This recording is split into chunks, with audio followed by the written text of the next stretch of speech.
Ok, bueno, yo creo que podemos ir empezando, si están de acuerdo. Bueno, buenas tardes a todos. Muchas gracias por estar conectados a nuestra sesión del día de hoy. Esta es nuestra última sesión del año. Eh, es la sesión que tenemos de cierre ya de todas las que hemos tenido durante lo que va del 2021. El tema de hoy va a hablar acerca de distribución de órganos y en trasplante y políticas públicas. Y el tema lo va a impartir el doctor Daniel Zamora Valdés, que él es cirujano de trasplante hepático y cirujano de trasplante renal. ¿Ya está para compartir pantalla, Daniel? Sí, gracias, Lore. Muchas gracias por la invitación y por la oportunidad de platicarle esto que la verdad es que a mí me encanta el tema, la verdad. Y creo que es algo que como cirujanos de trasplantes nos diferencia de la actividad de otras especialidades médicas, porque en ninguna otra especialidad médica necesitas ni siquiera pensar en algo así. O sea, en las otras especialidades, si necesitas quitarle una muela a alguien, le quitas la muela y ya está, porque es su muela. Pero aquí estamos en la responsabilidad de la administración de recursos, independientemente de si se trata de la actividad pública o privada. Entonces yo creo que es un tema muy bonito para todos los especialistas en trasplantes. Entonces el título que yo le he dado es Sistemas de reparto de órganos cadavéricos. Y pues cuando dices reparto, pues hasta se oye extraño, ¿no? O sea, se dice distribución, Daniel Zamora. El problema es pues que voy a utilizar esa licencia de lenguaje porque necesitamos utilizar varias palabras que significan algo parecido y que cada país y en cada idioma utilizan un poquito diferente. Pero bueno, ahora les explico. O sea, hay una expresión que se llama allocation, ¿no? Que es a lo que le llamaremos repartición. En España le dicen adjudicación. Y hay otro proceso que es el de distribución y otro que es el de asignación. Vamos a explicar cada uno de ellos, pero por eso es que tenemos que utilizar estas expresiones, ¿no? Pero ¿por qué necesitamos repartir? ¿Y cómo deberíamos de hacerlo? ¿Quién es el que reparte? ¿Y cómo es que realmente lo hacemos? Y voy a poner como ejemplo países con mucha actividad, como Estados Unidos y España, y después voy a hablar de cómo se hace aquí en México. ¿Por qué necesitamos repartir? Nadie lo hace igual, o sea, en realidad todos hacemos cosas que se parecen, pero ninguna es lo mismo. Y el problema es que todos estamos en la misma situación, o sea, todos tenemos recursos limitados, que son los órganos, que no tienen dueño, porque los órganos no son, una vez que son donados, esos órganos no son de nadie, ¿no? Eh, se deben de asignar a una persona, se deben de distribuir a un hospital y se deben de repartir en un país, ¿no? O incluso más allá de los países. Los órganos no son negociables y no tienen valor comercial. La donación es gratuita. La donación es un acto de bondad, no se vende. Los gastos de la procuración se tienen que cubrir porque esos alguien los tiene que pagar, pero el órgano en sí es gratis. Entonces, o sea, no se trata de quién lo puede comprar porque pues eso no va a resolver el problema. Hay una alta demanda porque en todos los órganos hay pacientes que requieren de un órgano. Y aquí hay un problema en la comprensión de la demanda porque hay gente que ve la lista de espera de trasplante hepático y dice, pero pues ¿cuál es el problema si hay bien poquitos pacientes en la lista de espera? Y el problema es que los pacientes están en la lista de espera un tiempo corto y al final del año terminan quedándose los mismos. Cuando analizas la lista de espera, en México te das cuenta que el 10% de los pacientes tienen ahí 10 años en la lista de espera. O sea, esos son pacientes que seguramente ya fallecieron hace mucho tiempo. Pero los pacientes que ingresan en la lista de espera tienen poco tiempo para tolerar la espera y seguir siendo candidatos a trasplante antes de tener complicaciones o antes de fallecer por su enfermedad. Entonces eso hace que, independientemente del número, la demanda también tiene que ver con el fenómeno de tiempo. Entonces eso es una alta demanda. Además, en México tenemos una mortalidad altísima por enfermedades hepáticas. El año pasado fue un año récord. Hubo 40,000 muertes por enfermedades hepáticas. Entonces, o sea, la demanda es muy importante. Y también los pacientes candidatos son muy diferentes. O sea, ¿cómo vas a decidir cómo lo distribuyes si lo mismo tienes un paciente de 8 meses de edad que un paciente de 72 años? O sea, ¿qué utilizas para decidir y qué principios son por los que te vas a regir? Entonces, cuando nos preguntamos cómo deberíamos repartir, pues siempre hay gente un poquito cínica, ¿no? Que te dice, mira, Daniel Zamora, al final del día es como acomodar las sillas en la superficie del Titanic, ¿no? O sea, de todos modos se va a hundir el barco, de todos modos le va a dar al iceberg y de todos modos se va a hundir. O sea, no va a cambiar nada, nada más estás haciendo mucho alboroto alrededor de algo que no es trascendente, pero pues en realidad para los pacientes sí es trascendente. Tenemos un recurso limitado que hay que administrar de la mejor manera y eso en los diferentes países y en los diferentes ensayos se ha demostrado que sí tiene impacto. A veces tenemos políticas públicas que reducen la mortalidad en la lista de espera. A veces tenemos políticas públicas que incrementan el gasto en el procedimiento sin mejorar la mortalidad en la lista de espera. Y evidentemente eso tenemos que cambiarlo. Y a veces tenemos políticas públicas que lo que hacen es darle un mayor beneficio a algunos grupos con un excesivo beneficio solo para esos grupos. Por ejemplo, como lo que pasó en Argentina cuando pusieron el MELT. Pusieron el MELT en Argentina y se la pasaron trasplantando cáncer y los pacientes con cirrosis empezaron a morir más. Y el beneficio que obtuvieron en supervivencia pues, fue menor que lo que tenían antes de implementar el MELT. Y eso es un fenómeno que no se ha visto en otra parte del mundo. Entonces, las políticas de distribución, asignación, adjudicación o como le vayan a llamar de la repartición de los órganos, pues sí tienen que ser analizadas de acuerdo al lugar en el que se aplican y debe de haber un mecanismo de retroalimentación. Entonces, los principios que utilizamos para regir la repartición son tres principios éticos y los demás giran en torno a estos tres. El primero es la utilidad, o en otros foros conocido como beneficio. El segundo es la justicia, que de este hay varias iteraciones. Y el tercero es el respeto. Y vamos a desglosar cada uno de ellos y cómo es que se aplican a los órganos. El principio de utilidad quiere decir que si vas a utilizar un recurso limitado, entonces tienes que tener un impacto en la supervivencia y en la calidad de vida del receptor. Si vas a utilizar un recurso limitado para un paciente que esperas que sobreviva otros 6 meses, por ejemplo, un paciente con un angiosarcoma hepático, pues la verdad es que eso no le está ayudando a nadie, porque el paciente va a vivir los mismos 6 meses que hubiera vivido sin el trasplante y ese hígado lo hubieras podido utilizar para un paciente pediátrico con una enfermedad benigna que hubiera sobrevivido 30 o 40 años después del trasplante. Entonces, a eso es a lo que se refiere el concepto de utilidad. Como consenso, los centros de trasplante utilizan una estadística de un 50% a 5 años como justificación para la utilización de un recurso escaso. Entonces, los órganos deben de ser utilizados para los pacientes que van a tener mayor beneficio. Y ojo, esto no quiere decir el beneficio total, sino el beneficio comparado contra no hacerlo. Y este es un asunto ético bastante difícil de transmitir a veces. Por ejemplo, cuando se analiza el trasplante hepático para carcinoma hepatocelular, los diferentes grupos empiezan a buscar cada vez a pacientes que tienen tumores más chiquitos y menos tumores y más tempranos, porque la supervivencia total de esos pacientes es más larga.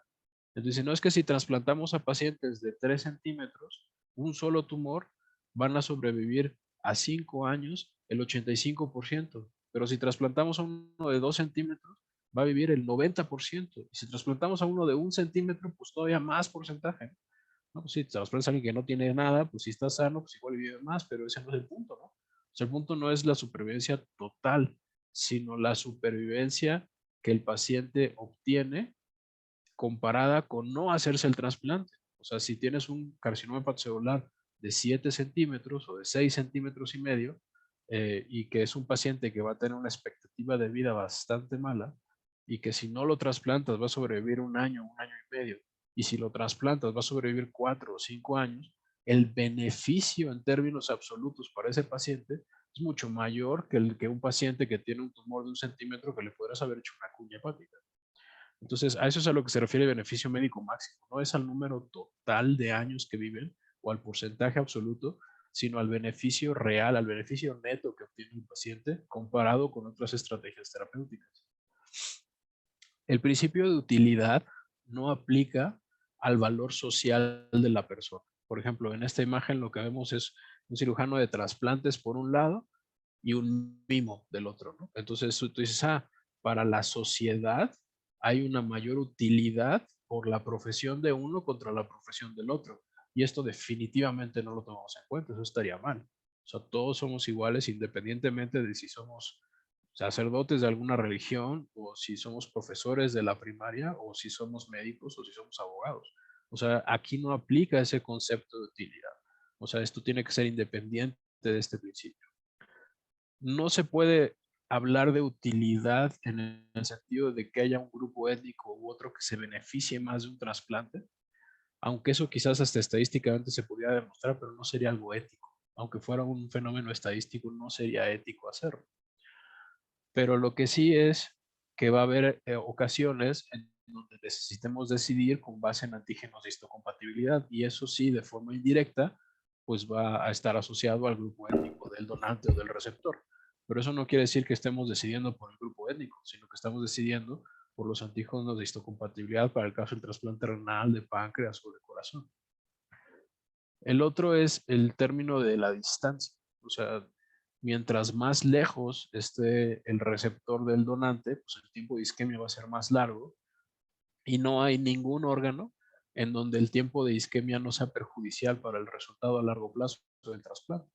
Entonces, siempre hay que considerar la proximidad geográfica en términos de un menor tiempo de isquemia para los injertos al momento de tomar las decisiones. En todos los sistemas se toma en cuenta eso. Las excepciones a estos principios y a las consideraciones éticas de los principios son, por ejemplo, los receptores pediátricos. O sea, en los adultos no tomamos en cuenta si la persona tiene 20 años o 70. De hecho, la fórmula original del modelo de Mayo para enfermedades crónicas, que es lo que después se convirtió en el MELT, incluía a la edad, porque los pacientes más añosos tienen menor supervivencia. Entonces, el puntaje de MELT de los pacientes añosos es más alto que el de los pacientes más jóvenes. Y el consenso cuando eso se analizó fue que la edad se tenía que retirar. O sea, la edad no puede ser considerada para los adultos, pero para los pacientes pediátricos sí la consideramos.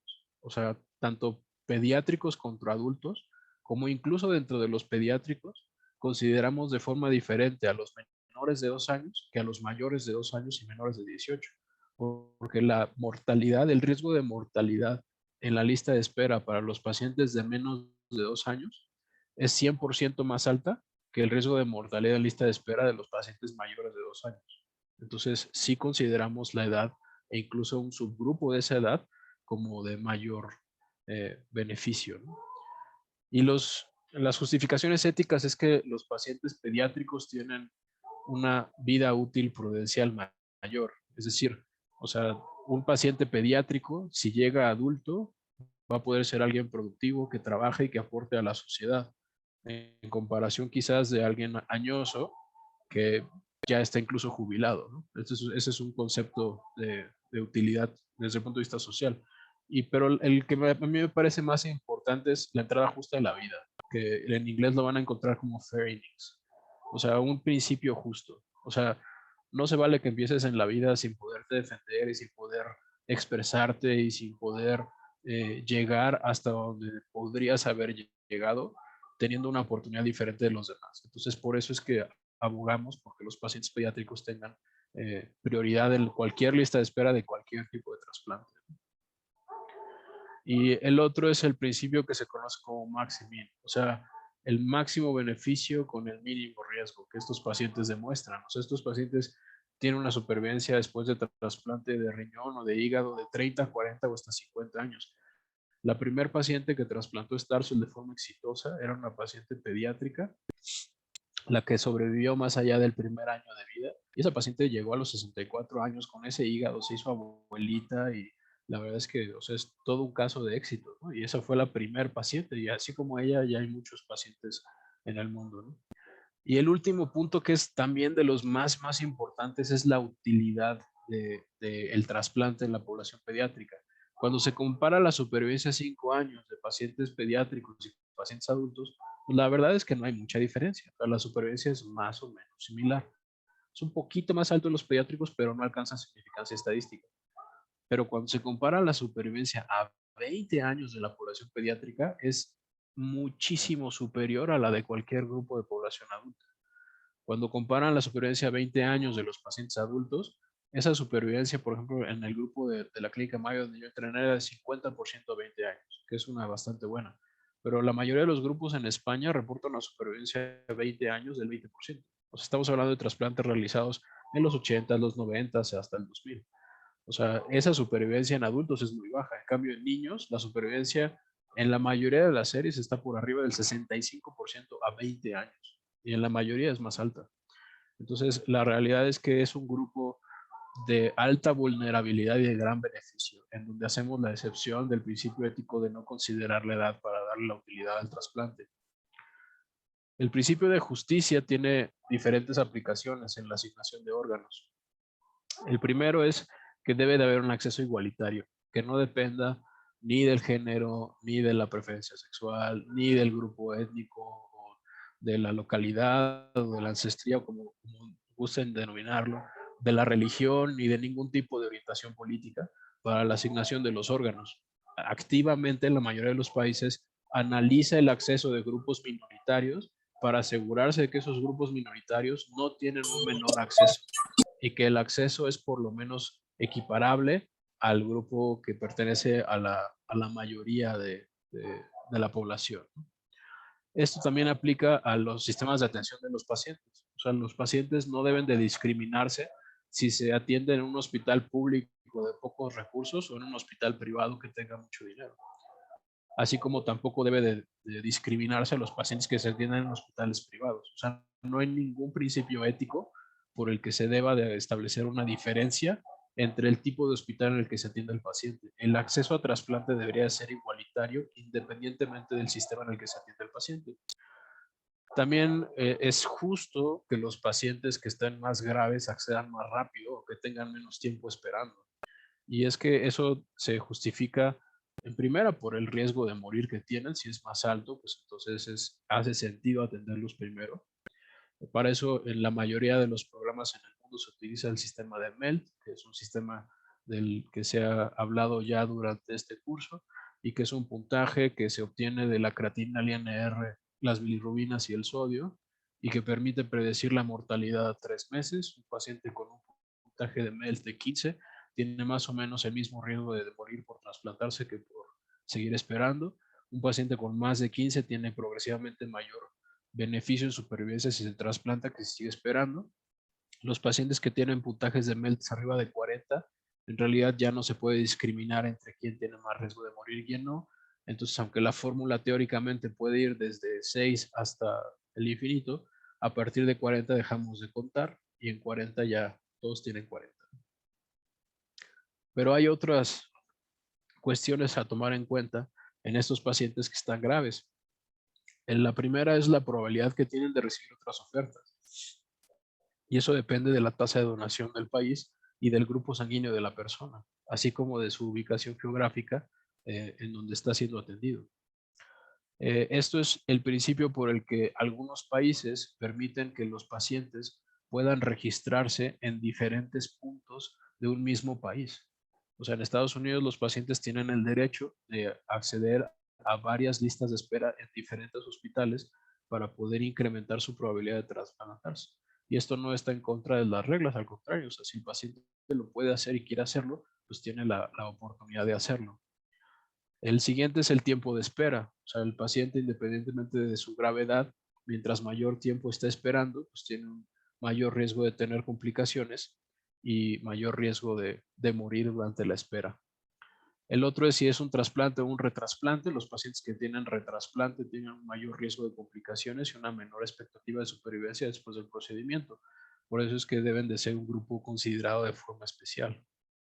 Y el otro es la justicia geográfica, en el que debe de considerarse que los pacientes deben de tener un principio de equidad en el acceso, independientemente de dónde vivan o dónde decidan atenderse. Y el principio de respeto aplicado a la distribución de órganos, podemos establecer algunos ejemplos para que sean fáciles de entender. El primero es la donación dirigida.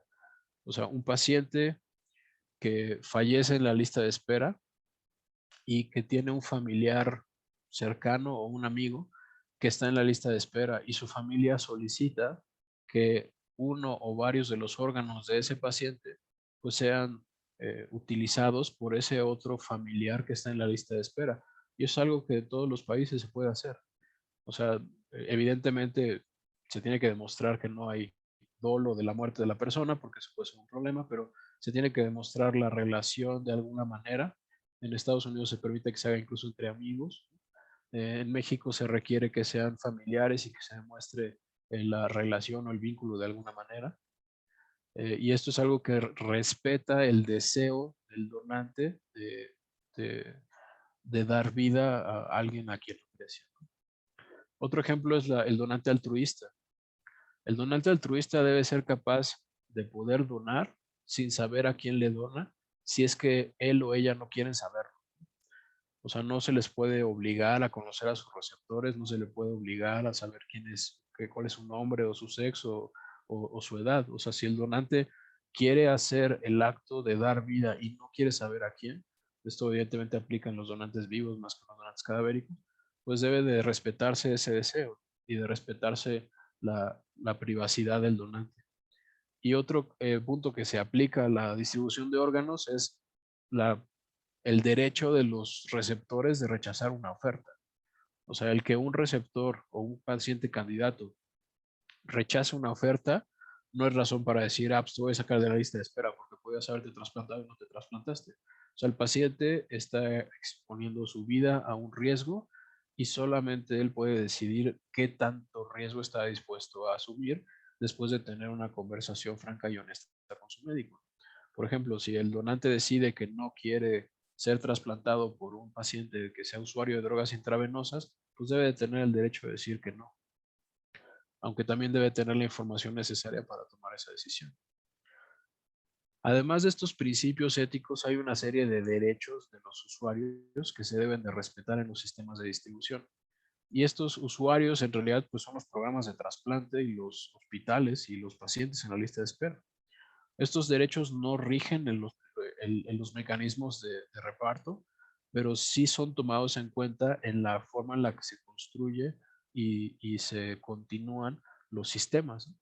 El primero es transparencia. O sea, tienes que ser capaz de ver todos y cada uno de los pasos, desde que se aprobó la donación hasta que se hizo el trasplante, qué pasó en cada paso. Tienes que poder acceder a esa información respetando la privacidad y la confidencialidad de la información.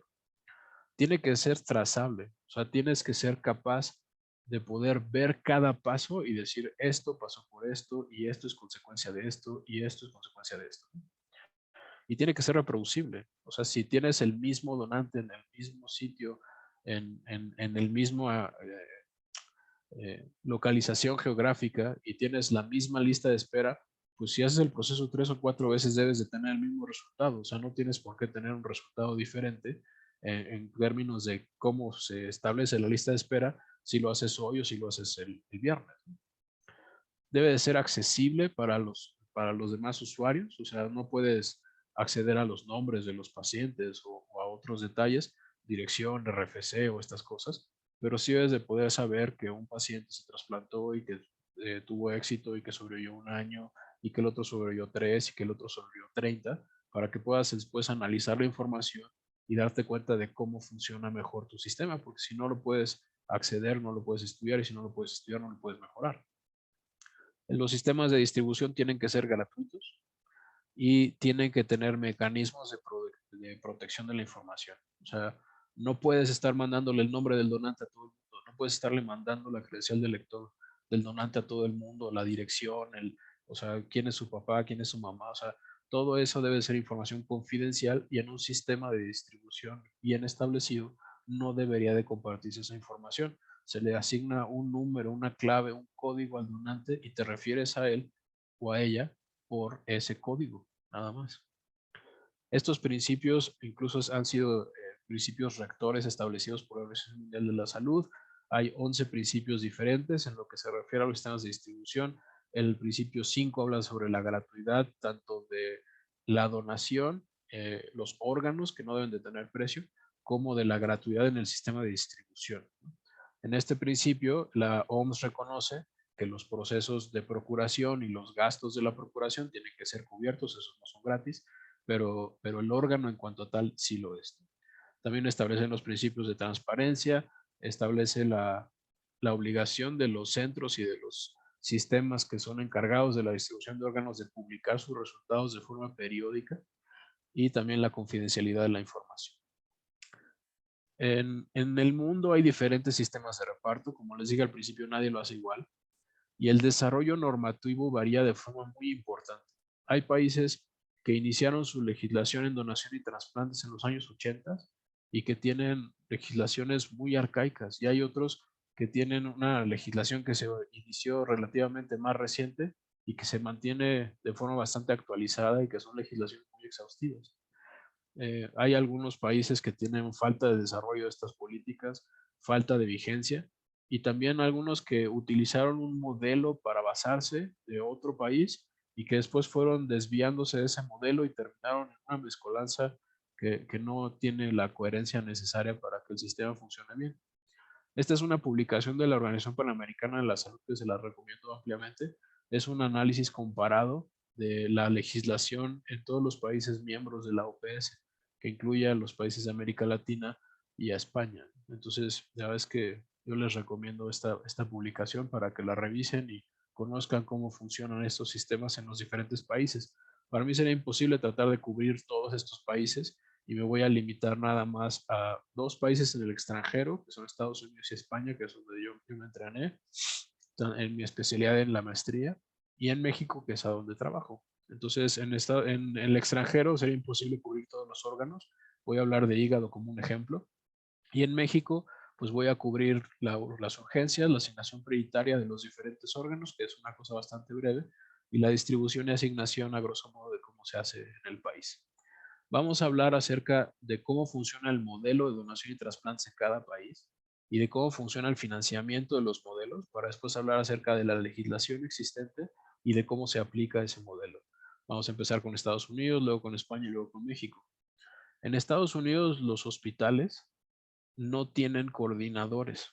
Los coordinadores están en una organización de procuración de órganos que es externa al hospital, y todos los hospitales que pertenecen a esa área de servicio de donantes tienen un contrato, un convenio con esa organización de procuración de órganos para que cuando identifican un potencial donante puedan notificarle a esa organización y esa organización les envíe un coordinador para que pueda evaluar al donante, la condición clínica, la probabilidad de muerte encefálica. Si progresa a muerte encefálica, entonces la petición de la donación a los familiares, o si es candidato a donación en parada circulatoria, entonces la petición a los familiares después de que se ha decidido retirar el apoyo. Entonces este coordinador se traslada al hospital en donde hace toda esta actividad, y una vez que tiene una respuesta positiva de la familia, ya sea por muerte encefálica o candidato a ser un donante después de parada circulatoria, se comunica de regreso con la Organización de Procuración de Órganos, quienes una vez teniendo el consentimiento, suben la información a una plataforma electrónica que se llama DonorNet, en donde está toda la información del donante de forma eh, confidencial, solamente se identifica por un número que se llama UNOS ID, y ese sistema, una vez que ya ha aceptado la familia la donación, le comunica de forma automática por mensajes de teléfono a los que están de guardia ese día de los diferentes hospitales quiénes son los potenciales receptores. Entonces, de cada centro todos los pacientes de su lista de espera que son ABO compatibles con ese paciente están enlistados del 1 al 1000 si es que esos tienen. Entonces el centro tiene que poder decir que para el número 1 lo quiere, para el número 2 no lo quiere, para el número 3 sí lo quiere y así. Hasta que el centro sea notificado de si va a recibirlo o no, con base a si los otros centros que estaban antes de él en la lista lo aceptaron o lo rechazaron.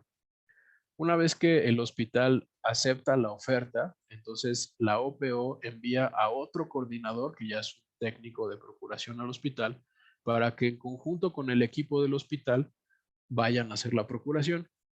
Y ese es el traslado, se establece con mecanismos organizados por la misma OPO, que tiene mecanismos de identificación de los órganos, con confidencializada de la información, y que pues, o sea, nadie te va a detener con eso porque tienes una identificación oficial de los órganos y de por qué los estás transportando de un sitio a otro, y además tienen mecanismos digitales con códigos QR en donde cualquier eh, personal de la ley puede revisar qué es lo que estás haciendo.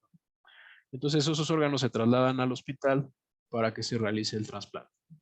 Ahora, ¿cómo se hace el reembolso o la monetización del procedimiento?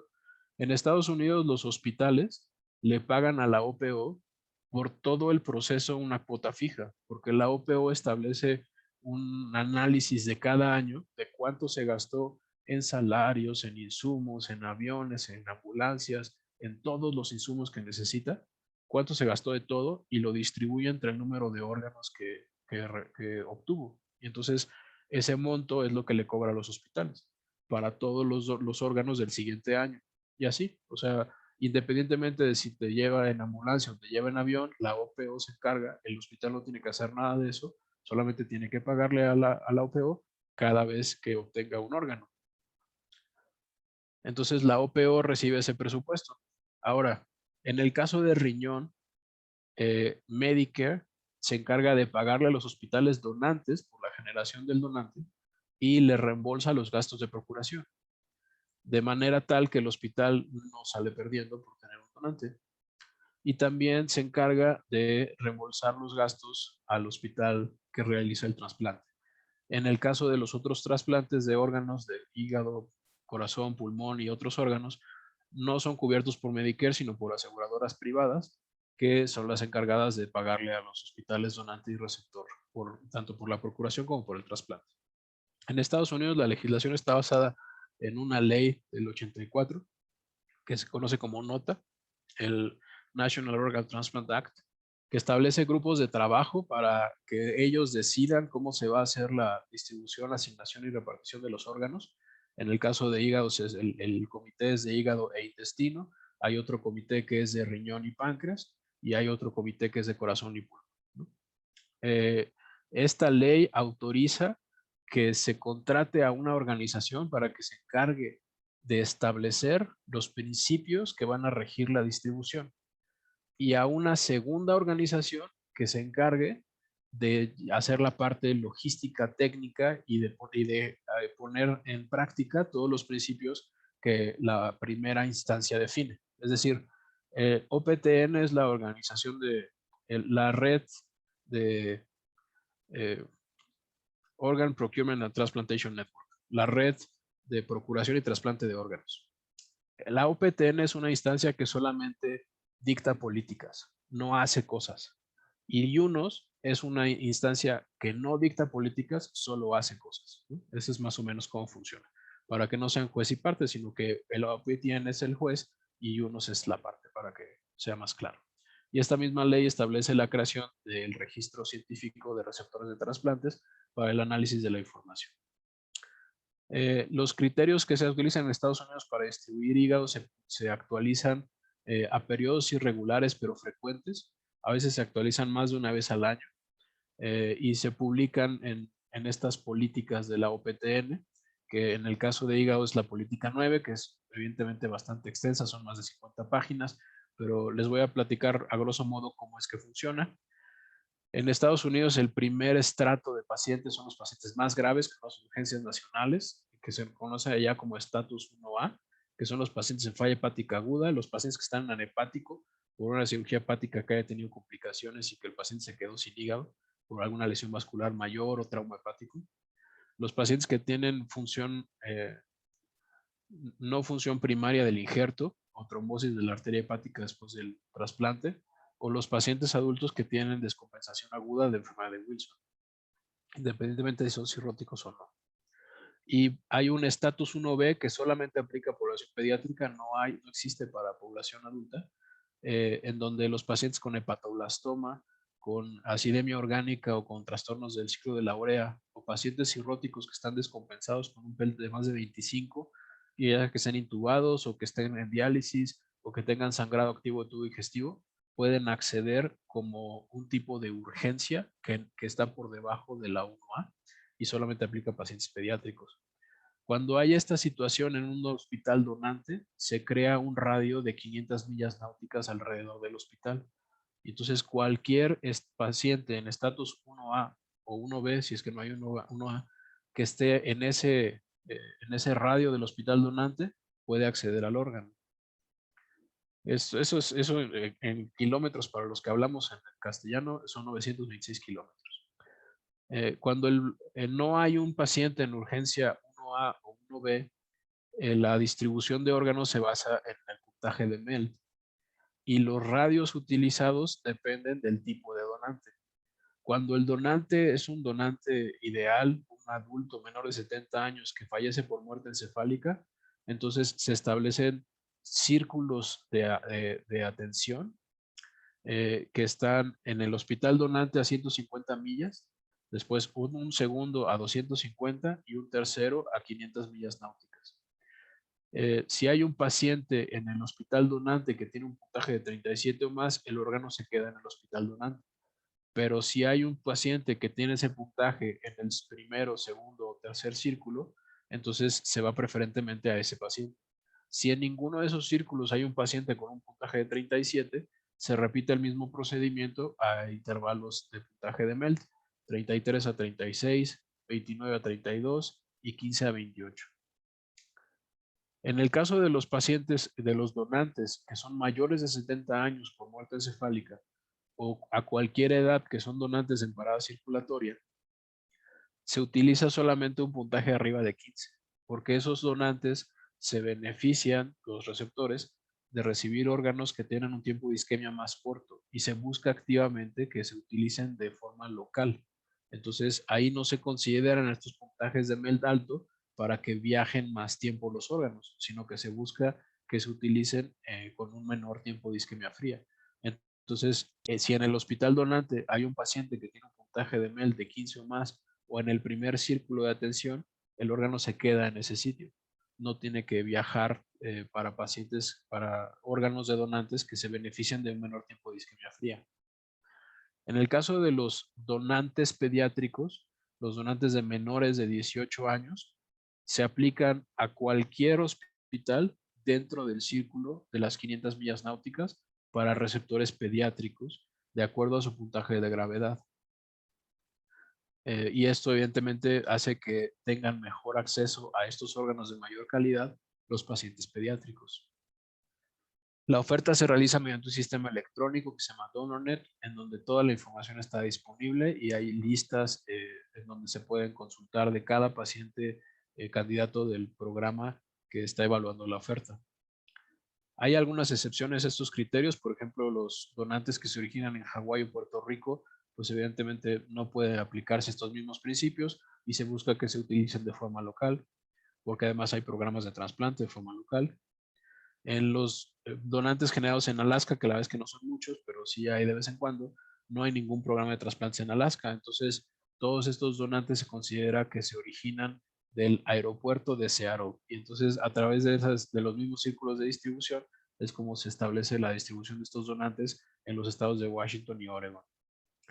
A las otras excepciones son el trasplante multiorgánico y multivisceral. Hay toda una serie de criterios establecidos para trasplante combinado de hígado-riñón, que yo creo que escapan a los objetivos de esta plática.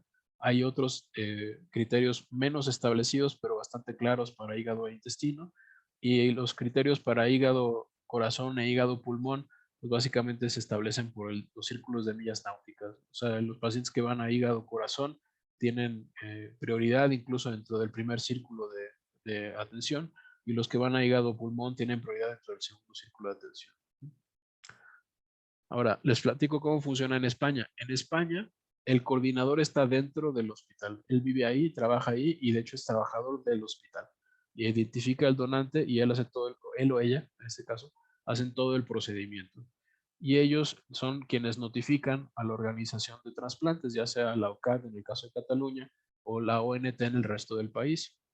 Es el mismo coordinador quien introduce la información en el portal, que es el SSL-ONT.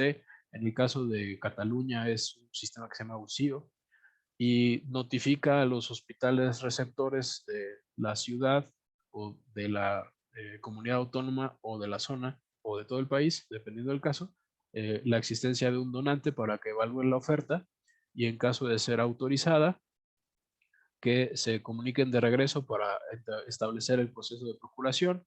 El transporte en España, hay algunas comunidades autónomas que tienen establecidos sistemas de transporte, como en Madrid, pero hay otras en donde ese sistema es un poco más irregular y depende de la coordinación de cada caso en particular. Todos los órganos se transportan con etiquetas que están designadas en esta imagen para que pueda saberse, pues, qué es lo que se está transportando, quién lo lleva y cuál es el hospital de destino, para que pueda llegar hasta el hospital receptor y se realice el trasplante. El financiamiento se establece mediante el gobierno español. Eh, los hospitales donantes reciben cada año una cantidad constante por cada donante real que generan. Es decir, un donante real es un donante que la familia acepta la donación, el donante va a quirófano y se extraen órganos con la intención de trasplantarlos en un paciente. El donante verdadero es aquel en realmente o verdaderamente el órgano se trasplantó en una persona, pero el donante real es el quien se extrajo con la intención de hacerlo. Pero bueno, ya si el receptor fallece antes de que se injerte o cualquier cosa, pues eso no afecta a la productividad del hospital. Y con que un solo órgano sea recuperado con la intención de ser trasplantado, se genera un monto económico que el gobierno español le paga al hospital donante.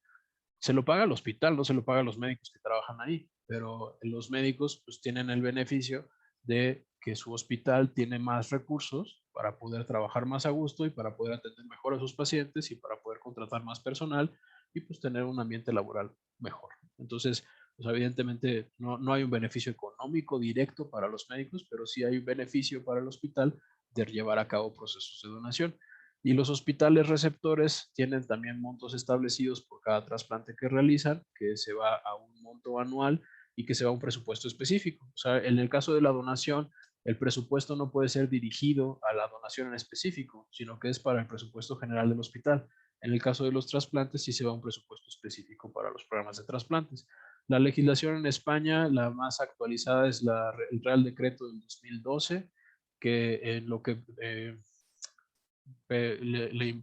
lo que pertenece a la asignación de órganos, establece que la asignación de órganos debe hacerse por criterios clínicos, con equidad, claridad, seguridad y eficiencia, y siempre se debe contemplar el riesgo vital inmediato, o sea, atender a los pacientes más graves con mayor prioridad. Los sistemas de asignación y distribución tienen que actualizarse de forma periódica. En España cada año se publican criterios para órganos específicos. Pueden encontrarlos del 18, 19, del 20, los del 21 ya están. De hecho, los del 22 ya pronto salen. Se están haciendo las reuniones para actualizarlos. Y el objetivo es optimizar cada donación. O sea, se debe de utilizar, se debe de buscar que la mayoría de los órganos se utilicen en la mayor cantidad de los potenciales donantes.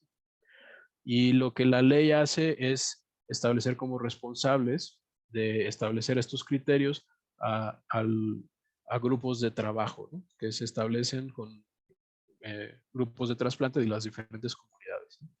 Estos son los criterios que son criterios de distribución 2021, en donde se detalla cómo se realiza la distribución de los órganos. El primer estrato es la urgencia cero, ellos así le dicen, la urgencia nacional, como le conocemos acá, o el estatus 1A de Estados Unidos. Esto incluye a los pacientes de falla hepática aguda y pacientes que tienen una función primaria del injerto o trombosis arterial del injerto en la primera semana para los adultos o en el primer mes para los pediátricos.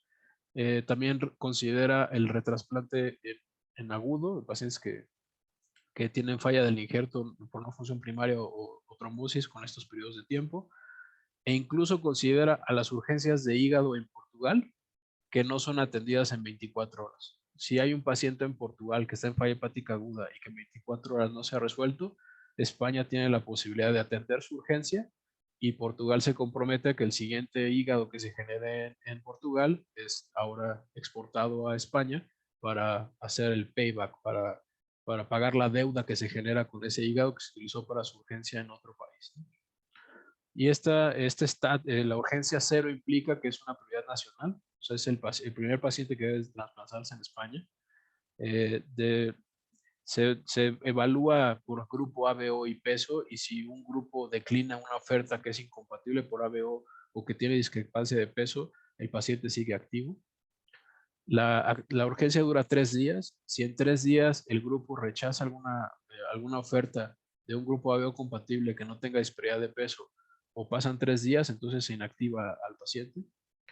Y si existen múltiples candidatos, primero se atiende a los niños, independientemente del orden en el que se registraron, y después a los adultos, tomando en cuenta el tiempo en el que se registraron. Primero al que se registró con mayor tiempo. Y en el caso de la urgencia cero, no implica el uso de un turno electivo, que es algo que vamos a explicar después con esto de los turnos, pero sí hay necesidad de pagar la deuda o el payback. O sea, si se genera un hígado en Navarra y el trasplante se hace en Madrid, entonces Madrid le debe un hígado a Navarra y el siguiente hígado que se genera en Madrid debe de ser trasladado a Navarra para pagar la deuda.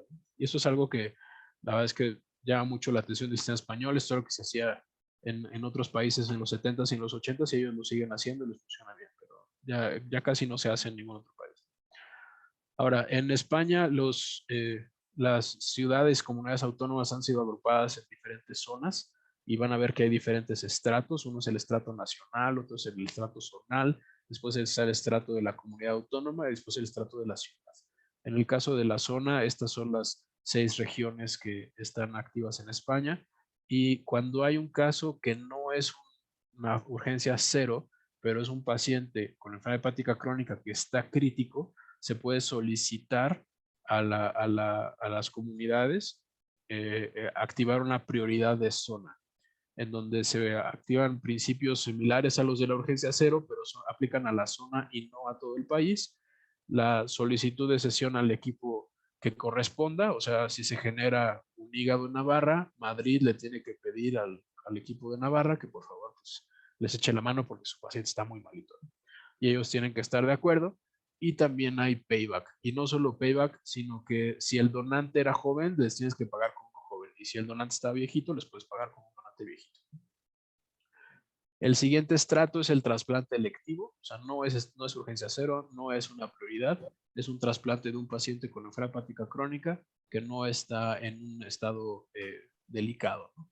Y esto se distribuye por comunidad autónoma y 17 comunidades autónomas, y el primer estrato con el que se decide es el grupo sanguíneo. El objetivo de esto es tratar de no afectar a los pacientes grupo O en la lista de espera, porque son los que tienen mayor mortalidad, porque con mucha frecuencia los hígados O se utilizan para pacientes A, B o AB, entonces los pacientes con grupo O tienen problemas de inequidad en el acceso. Entonces, primero se hace una ronda en pacientes con ABO idénticos, primero en la ciudad, si es que en el hospital donante no hay, luego en la comunidad autónoma, luego en la zona y luego nacional.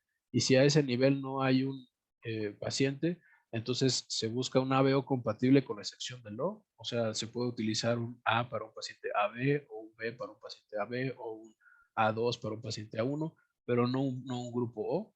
Los grupos O tienen hasta la tercera ronda para salir de su grupo de su ciudad o de su comunidad autónoma. Ahora, estos turnos se regulan dependiendo del caso. En la urgencia cero no se contempla el uso del turno. En el caso de una prioridad de zona, sí se considera el uso del turno, así como el turno general en el caso de los trasplantes selectivos de pacientes con enfermedad hepática crónica. Y Esta aplicación de los turnos es independiente del peso. La no aceptación implica una pérdida del turno. O sea, en los hospitales, cuando tienen donantes que se generan fuera de su ciudad, dentro de su comunidad, o fuera de su comunidad, dentro de su zona, tienen turnos para que sean distribuidos. Y si no aceptas el órgano, entonces pierdes tu turno. A menos de que ese órgano, siempre y cuando ese órgano haya sido utilizado por otro grupo. O sea, que el órgano sí era viable y tú lo rechazaste. O que sea por una discrepancia de peso en receptores chiquititos, ¿no? Ahí tampoco pierdes tu turno. Y en las ofertas límite de donantes de criterios extendidos tampoco aplica este principio de la utilización del turno. En los donantes jóvenes se busca atender primero las urgencias. Si no hay urgencias, entonces se le da prioridad a trasplante multivisceral en adultos. Si no hay adultos, entonces a pediátricos. Si no hay multivisceral pediátrico, entonces a hígado pediátrico. Y ya si no, pasan a los adultos. Esos son los estratos que se utilizan para estos donantes porque son los mejores donantes, ¿no? En el caso del multiorgánico hay toda una serie de criterios de cuándo se puede aplicar prioridad nacional y cuándo es que se tiene que pagar la deuda y qué se paga. A veces se paga solamente cuando el programa de trasplante acepta un hígado con intestino y termina utilizando el puro hígado, entonces tiene que pagar el hígado que utilizó, pero no el intestino. O cuando es un hígado e intestino pediátrico, pues los equipos tienen que pagar al siguiente hígado para regresárselo a la comunidad o a la zona que se los envió. En el caso de Cataluña, además de estos criterios, hay criterios que les llaman de adjudicación y desde el 2006 comenzaron a utilizar el MEL sodio allá. Esto no se aplica de la misma manera en toda España porque son comunidades autónomas y cada uno puede definir sus criterios, pero en Cataluña tienen el acuerdo de utilizar el MELT y entonces los 3 hospitales que realizan trasplantes utilizan el MELT y no consideran todos estos conceptos de los turnos y todas estas cosas que más bien son para casos en los que se comparte entre regiones o entre diferentes comunidades. Los pacientes pediátricos se les da prioridad estatal por su puntaje y no aplican los turnos en Cataluña, simplemente se basan en la gravedad de los receptores y aunque hagan 2 o 3 trasplantes consecutivos los diferentes hospitales, pues siguen con su mecanismo de la lista. Las ofertas se reciben por vía telefónica y en el sistema electrónico y se les envían a 3 opciones de forma simultánea, teniendo en cuenta la gravedad de los receptores y se les da un tiempo máximo de respuesta de 1 hora. Ahora ya vamos al último punto, que es analizar cómo funciona en México. Y en México el coordinador está dentro del hospital, como funciona en España, y el coordinador le notifica a el Senatra en el 49.5% de los casos antes de hacer la procuración y en el 50.5% después de hacer la procuración y menos de 2 días hábiles después de que se hicieron los trasplantes, que tiene un potencial donante. Y cómo va a establecer la distribución de los órganos.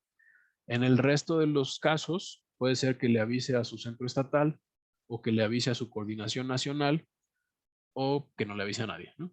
Y que solamente establezca comunicación directa con los hospitales. La verdad es que en México se puede hacer de cualquiera de esas maneras. Evidentemente la más organizada y la más ordenada es siempre hacerlo a través del Senatra, pero eso solo sucede en la mitad de los casos. Una vez que se notifica, se hace una cadena de mensajes de WhatsApp y esos mensajes de WhatsApp son enviados a los coordinadores de los hospitales receptores, quienes a su vez establecen comunicación con los equipos de trasplante para que si el hospital tiene receptores en condiciones y considera que el donante es viable, establezca la logística para trasladarse al hospital.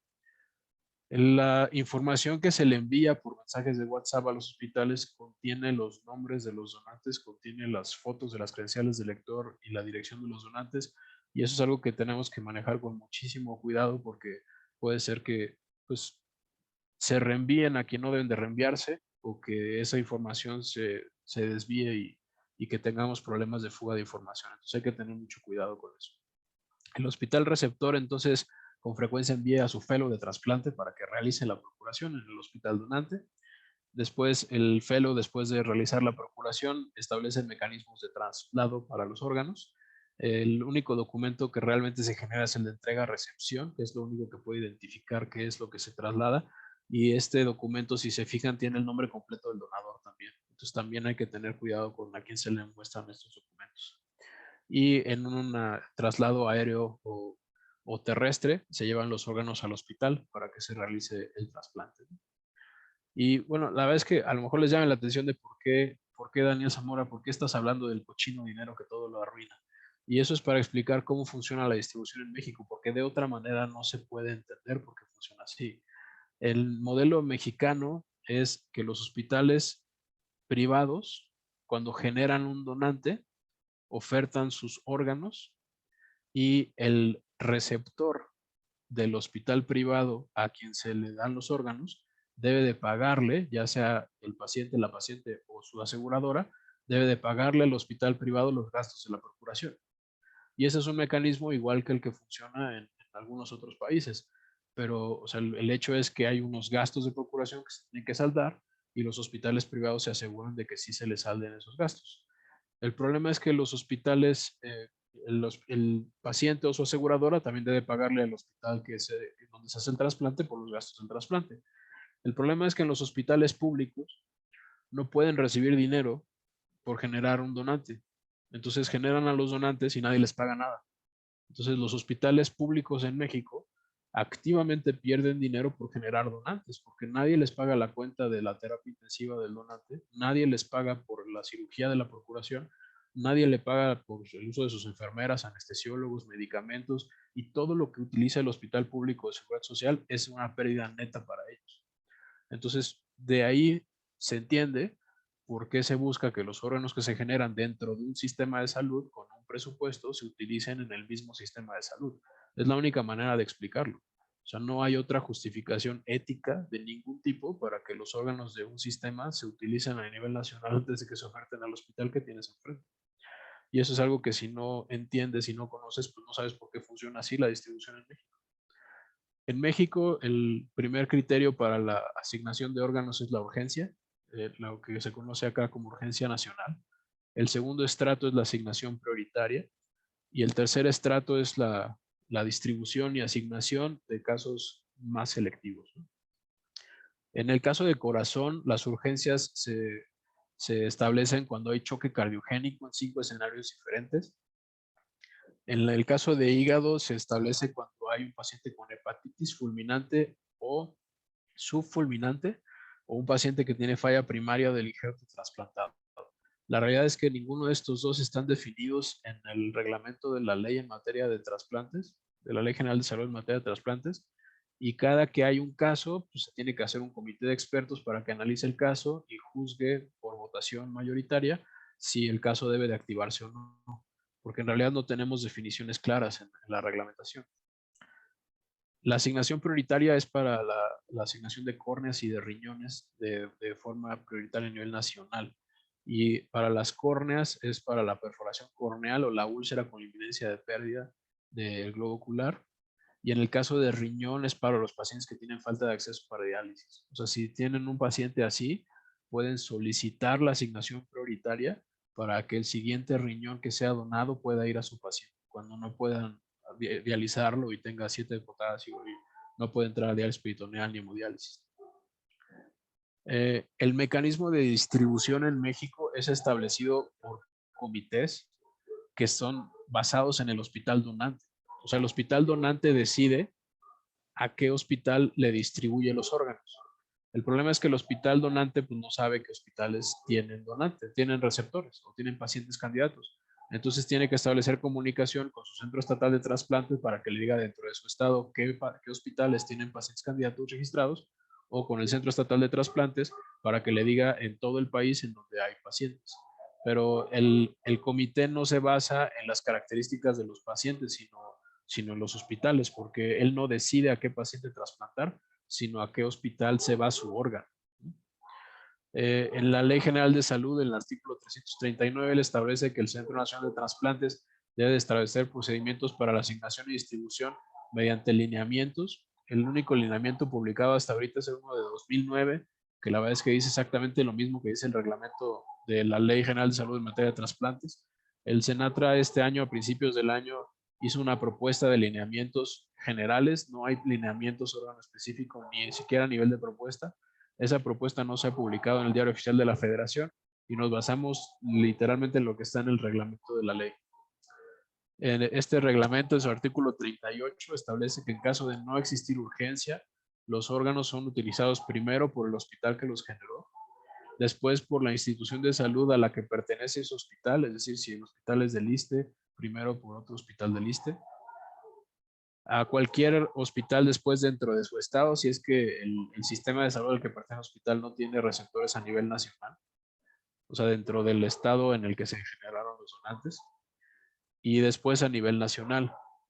Y hace hincapié al final que el comité procurará hacer que los órganos del sector público sean usados por el sector público y los del privado por el sector privado. El artículo 39 establece una forma diferente de hacer todo esto. Dice que el comité puede establecer esquemas de distribución específico que tiene que escribir en un acta y solicitar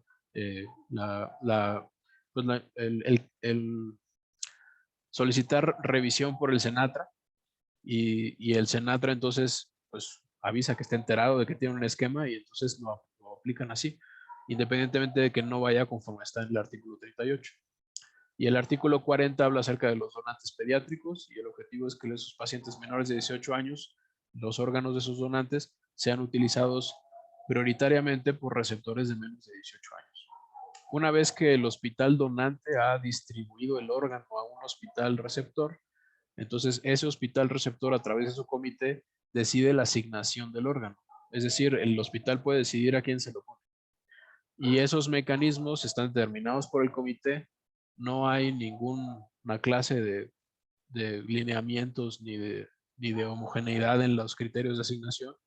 Y estos, de acuerdo al reglamento de la ley, deben estar basados en el grupo sanguíneo, la urgencia, el tiempo de espera, la compatibilidad y el estado de los receptores. Entonces el hospital puede determinar a qué paciente de su lista de espera le da el órgano. La oferta se hace mediante mensajes de WhatsApp. Si no hay respuesta, te hablan por teléfono, porque a veces en la madrugada y nadie los revisa. No hay un criterio establecido, pero en general, si en una hora no contestas, pues entonces le ofertan a alguien más. La verdad es que eso no está escrito en ningún lado. Está en la propuesta de lineamientos que el Senatra hizo al principio del año y que no se ha publicado, pero pues ahorita es como el uso común. Y la oferta se hace por el tiempo en la lista de espera. No se considera en realidad la gravedad de los pacientes porque no se aplica el MELT ni en la distribución ni forzosamente en la asignación, aunque muchos hospitales sí utilizan el MELT para la asignación en México. Y se considera cualquier paciente que tenga más de 48 horas en la lista de espera. Entonces, en esta última hora espero haber podido explicarles por qué necesitamos decidir cómo repartir los órganos. No podemos improvisar, esto es algo demasiado valioso como para hacerlo así. Espero haberles transmitido con claridad cómo deberíamos de repartir, o sea, cuáles son los principios que debemos de considerar y cuáles son las razones bioéticas de por qué hacerlo de una u otra manera. Espero poderles haber explicado con claridad quién reparte en los diferentes países y en México en particular. Y también, pues, o sea, una cosa es cómo idealmente lo deberíamos hacer, pero la otra es cómo lo estamos haciendo. La verdad es que a mí nunca me ha gustado como el cinismo de decir que esto es como mover las sillas alrededor del Titanic y que no va a cambiar nada, porque yo creo que sí podemos impactar a los pacientes tanto en su supervivencia como en su calidad de vida, teniendo políticas públicas claras y transparentes, trazables y reproducibles. Pero bueno, muchas gracias. No sé si Lore tienes alguna duda, pregunta, comentario o algo que quieras agregar. Sí, muchas gracias. No sé si alguien de los participantes tenga alguna pregunta. Yo quiero preguntarte, ¿cuál es tu opinión ahora? Pues a lo mejor es algo como, no sé, es una ecuación más que entra aquí a este sistema de distribución. Algo que comentan a veces, sobre todo de manera interna pues en el IMSS, ver también la cuestión de la oportunidad de trasplante, es decir, el paciente que viene de lejos, el paciente que tiene el protocolo completo. el paciente que tiene disponible la prueba esta de COVID, que ahora es todo un lío a veces poder acceder a esta prueba porque no en todos lados se puede procesar y a veces hay lugares donde dicen que te tardan 72 horas en dar el resultado. Entonces, pues bueno, este punto de la oportunidad de trasplante, ¿crees que haya forma de plasmarlo de una manera objetiva en esto, pues como algoritmo de asignación? Yo creo que con tantas variables no se va a poder establecer como en un algoritmo, pero en el reglamento de la ley, y de hecho incluso en la Ley General de Salud, antes aparecía la figura de la oportunidad como un criterio para la asignación de órganos. Eso se derogó, se eliminó de la ley, porque pues ahora sí que cuando hay muchas puertas abiertas, pues no sabes quién se va a tratar de meter, ¿no? Entonces todos los puntos que tú estás diciendo son muy válidos, pero pues a veces se hablaba de oportunidad con otras intenciones, ¿no? Entonces yo creo que los hospitales evidentemente consideran todo lo que tú estás diciendo para la asignación en México y siempre y cuando esté plasmado de forma clara en un acta, no representa ningún tipo de problema. O sea, si tú dices, oye, es que tengo un órgano que tiene 25 horas de isquemia fría y tengo un paciente que está aquí, que tiene prueba negativa, que tiene las 48 horas en la lista, que está bien y no tengo tiempo de conseguir a nadie más, pues nadie te va a criticar por Pues utilizar sí, un riñón para ese paciente, porque va a claro. terminar teniendo 29 horas de isquemia fría para cuando tengas la prueba cruzada. Y si te pones a buscar otro paciente, pues entonces vas a perder la oportunidad. O sea, yo creo que ahí es una aplicación muy clara y que en México, siempre y cuando quede explicado de forma clara en el documento del acta de la asignación del Comité Interno de Trasplantes, pues entonces no representa ningún problema. Yo sí vería un problema de incluirlo nuevamente en el reglamento de la ley. Yo creo que está mejor que no esté así. Pero también creo que el reglamento de la ley se debería delimitar a establecer que la distribución y asignación se va a basar en lineamientos y todo debe estar en los lineamientos, porque si cada que queremos modificar esto tenemos que cambiar una ley, eso implica un proceso muy pesado. O sea, si se dan cuenta, cuando les presenté los modelos de España y de Estados Unidos, lo que decían las leyes era de 3 o 4 renglones. O sea, a lo mejor creen que está muy resumido, pero no dice mucho más que lo que decía la positiva. O sea, y todo se va a alineamiento, todo se va a la política establecida por el organismo determinado para hacerlo, porque tiene que ser muy dinámico. Y las leyes, pues son muchas cosas, pero no son tan dinámicas como lo necesitamos. Entonces, en México se busca que esté en la ley para que tenga más peso y para que tenga más forma, fondo y Ujú. todo. Pero en realidad lo que necesitamos es que sea más dinámico y que se pueda actualizar y que se mantenga vigente. Sí, que tenga una aplicación práctica. Ok. Bueno, pues si no hay otra pregunta por el momento, pues muchísimas gracias nuevamente, Daniel. Siempre tus pláticas son muy ilustrativas y también muy terribles en algunos momentos de ver como pues la realidad en la que estamos, pero bueno, también nos ayuda pues estimularnos, ¿no? Que sigamos trabajando y tratar de hacer lo mejor que podamos por nuestra parte. No, pues muchas gracias, Bueno. Lore, y felicidades por el tercer año del curso. Sí, muchas gracias. Les recuerdo a todos que las constancias pues ya están en trámite, tanto para ponentes como para participantes y pues en el transcurso del mes se las haré llegar.